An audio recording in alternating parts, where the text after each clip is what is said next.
निसर्गाच्या अफाट पसाऱ्यामध्ये प्रत्येक घटना एका विशिष्ट शास्त्रोक्त क्रमाने घडत असते. ज्याप्रमाणे कोणत्याही प्रक्रियेत योग्य क्रमाचा अभाव असल्यास गोंधळ निर्माण होतो, तसेच निसर्गाचं देखील आहे. निसर्गातील हा क्रम केवळ योगायोग नसून सजीवांमधील जैविक संतुलन राखण्यासाठी तो धोरणात्मकदृष्ट्या अत्यंत महत्त्वाचा आहे. ही संकल्पना अधिक स्पष्टपणे समजून घेण्यासाठी आपण एका साध्या वैयक्तिक अनुभवाचा विचार करूया.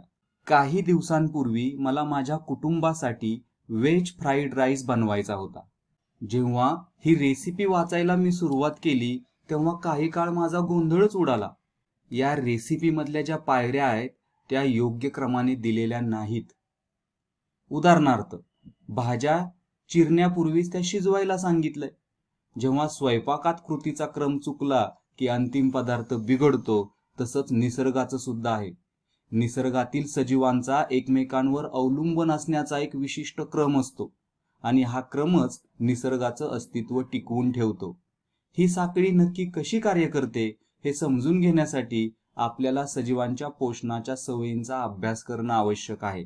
सजीवांच्या अन्नाच्या सवयी आणि त्यांच्या पोषण पद्धतीनुसार त्यांचे प्रामुख्याने शाकाहारी, मांसाहारी आणि मिश्राहारी अशा गटात वर्गीकरण केले जाते. आता हे जे शाकाहारी सजीव आहेत ते काय करतात, तर ते वनस्पतींना खातात, बरोबर. आणि हे जे मांसाहारी किंवा मिश्राहारी सजीव आहेत ते शाकाहारी सजीवांना खातात. म्हणजे थोडक्यात काय, तर मांसाहारी आणि मिश्राहारी जे सजीव आहेत त्यांचं अन्न कोण आहे, तर शाकाहारी सजीव. शाकाहारी सजीवांचं अन्न कोण आहे, तर वनस्पती. मग वनस्पतींचं अन्न काय, चला पाहूया. तर थोडक्यात सांगायचं झालं तर उत्पादक किंवा स्वयंपोषी. आता या श्रेणीमध्ये प्रामुख्याने हिरव्या वनस्पतींचा समावेश होतो.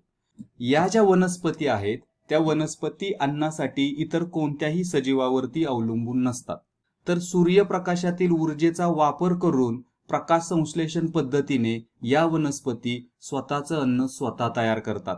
म्हणूनच वनस्पतींना उत्पादक किंवा स्वयंपोषी असं म्हटलं जातं.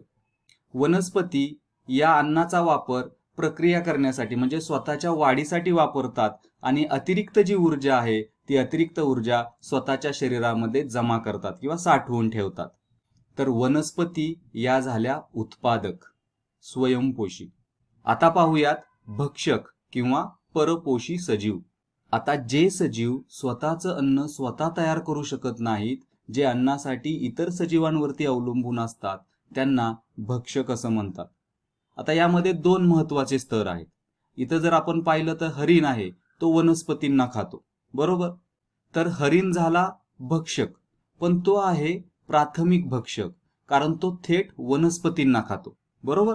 आता इथं जर आपण वाघाचा विचार केला तर वाघ हा हरणाला खातो, याचा अर्थ तो सुद्धा काय झाला, भक्षकच झाला.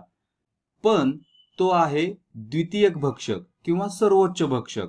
जो प्राथमिक भक्षकांना खाऊन आपल्या अन्नाची गरज पूर्ण करतो त्याला म्हणतात द्वितीयक भक्षक किंवा सर्वोच्च भक्षक.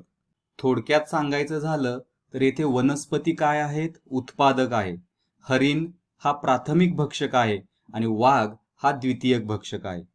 तर या उदाहरणामध्ये वनस्पतीमधील ऊर्जा हरणाकडे आणि हरणाकडून ती वाघाकडे संक्रमित होते, बरोबर. येथे सर्वात महत्वाची बाब म्हणजे ऊर्जेचा हा प्रवाह नेहमीच एकदिशीय, युनिडायरेक्शनल असतो. निसर्गात कधीही हरिण वाघाला खाताना आपण पाहिलेलं नाही किंवा वनस्पती हरणाला खात नाहीत, बरोबर. ऊर्जेचं हे जे वहन आहे ते एकाच दिशेने होतं आणि हे एकाच दिशेने होणं परिसंस्थेच्या स्थैर्यासाठी खूप महत्वाचं आहे. कारण यामुळे ऊर्जेचे वहन होत असताना प्रत्येक स्तरावर ऊर्जेचा विनियोग आणि संतुलन राखलं जातं. तर लक्षात घ्या, निसर्गात कोण कोणाला खातो याचा जो एक रेषीय निश्चित क्रम असतो त्यालाच अन्न साखळी असं म्हटलं जातं. ही साखळी ऊर्जेचा प्रवाह एका सजीवाकडून दुसऱ्या सजीवाकडे कसा हस्तांतरित होतो हे स्पष्ट करते. तर लक्षात घ्या, अन्न साखळी का महत्वाची आहे. निसर्गातील प्रत्येक सजीव हा समतोल राखण्यासाठी एका दुव्याप्रमाणे काम करतो. जर या साखळीतील एखादा स्तर जरी नष्ट झाला तरी संपूर्ण परिसंस्था ही कोलमडून जाऊ शकते. तर असं समजा की एका गवताळ प्रदेशातील सगळे मांसाहारी प्राणी म्हणजे सगळे वाघ जर नष्ट झाले तर काय होईल? तर हा एक गवताळ प्रदेश आहे, त्याच्यामध्ये काही वनस्पती आहेत, त्याच्यावर जगणारे काही हरिण आहेत आणि हरिणांवर जगणारे काही वाघ आहेत. आता हे जर वाघच नष्ट झाले तर काय होईल बघा. तर वाघांच्या नष्ट झाल्यामुळे हरणांच्या संख्येमध्ये वाढ होईल, बरोबर की नाही?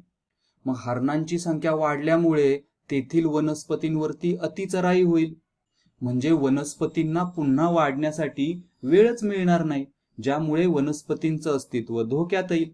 आणि सरते शेवटी वनस्पती नष्ट झाल्यामुळे अन्ना वाचून हरण सुद्धा मरतील आणि ही संपूर्ण परिसंस्था नष्ट होऊन जाईल, बरोबर? तर यावरून हे स्पष्ट होते की निसर्गाचा समतोल राखण्यासाठी प्रत्येक सजीवाचं, मग तो लहान असो की मोठा, या प्रत्येक सजीवाचं अस्तित्व किती महत्वाचं आहे. तर आता इथं आणखीन काही अन्न साखळींची उदाहरणे पहा. इथं द्राक्ष आहेत. द्राक्ष कोण खातं? तर माकडं द्राक्ष खातात. माकडांना कोण खातं? तर जंगलातील जे मांसाहारी प्राणी आहेत, वाघ, चित्ता, ते माकडांना खातात. तर इथं वनस्पतींची पानं आहेत. सुरवंट ते पानं खातो, त्या सुरवंटाला पक्षी खातो, पक्षाला साप खातो. इथं आणखीन एक उदाहरण आहे. काही किडे आहेत, त्या किड्यांना बेडूक खातो, बेडकाला साप खातो, सापाला गरुड खातो. तर या निसर्गातील वेगवेगळ्या अन्न साखळ्या आहेत. पण वास्तवात जर पाहायला गेलं, निसर्गातील अन्नाचे संबंध हे केवळ एका सरळ साखळीपुरते मर्यादित नसून ते अत्यंत गुंतागुंतीचे असतात. अनेक अन्न साखळ्या जेव्हा एकमेकात मिसळतात तेव्हा त्यातून अन्न जाळे तयार होते.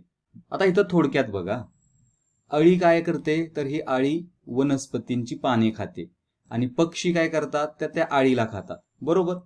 परंतु पक्षी नेहमी अळ्याच खातात का? तर असं अजिबात नाही. अन्नासाठी द्राक्ष, बोर, बाकीच्या गोष्टींवर सुद्धा ते अवलंबून असतात. इथं आपण बघितलं माकड, माकड हे द्राक्ष खातं, पण प्रसंगी ते कीटक आणि अळ्या सुद्धा खाऊ शकतं.